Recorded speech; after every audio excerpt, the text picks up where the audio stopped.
Hello everyone, welcome to my channel. So আজ আমি অন্যরকম প্রসেসে চিকেন রেসিপিটা বানাবো। তো কেমনভাবে বানাচ্ছি তা তোমরা দেখতে থাকো। তো প্রথমেই দেখো আমি চিকেনটাকে নিয়ে নিয়েছি। দিয়ে চিকেনটা ধুয়ে দিয়ে আমি এখানে প্রথমেই লবণ অ্যাড করি। দিয়ে এখানে কিছু মশলা আছে যেগুলো আমি পেস্ট করে নিই, দিয়ে এখানে দিয়ে দিই।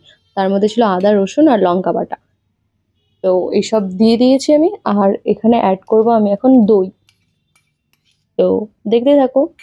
দই অ্যাড করি, দিয়ে এটাকে ভালো মতো করে ম্যারিনেট করে নিতে হবে দইটা দিয়ে। দইটা আগে থেকে ফেটিয়ে রাখার কোনো দরকার নেই, এটাতে দিলেই মানে মিক্স করলেই হয়ে যাবে। তো এরকমভাবে মিক্স করে নিতে হবে। তো আমি রেখে দিয়েছিলাম।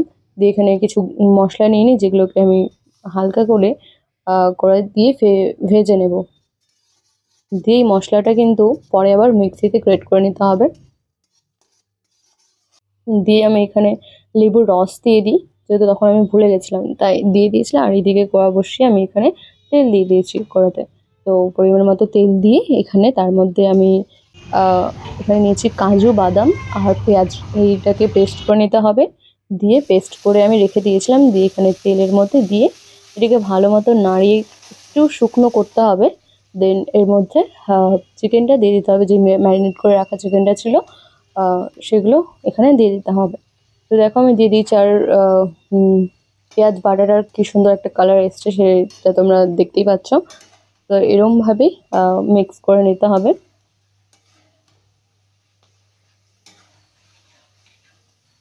এরমভাবে মিক্স করতে হবে দেখো।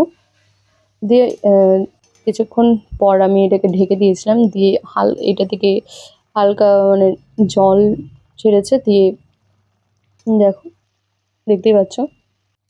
দিয়ে 10 থেকে 15 মিনিট পর আমি সেই গুঁড়ো মশলাটা যে রেডি করে রেখেছিলাম, সেই গুঁড়ো মশলাটা এখানে অ্যাড করে দিই।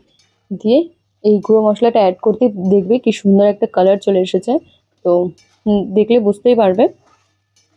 তো আমি এখানে বেশ ভালো মতো মিক্স করে নিই। আর দেখো ফাইনালি কেমন লাগছে দেখতে সেই মশলাটা দেওয়ার পর। এখনও কিন্তু কমপ্লিট হয়নি।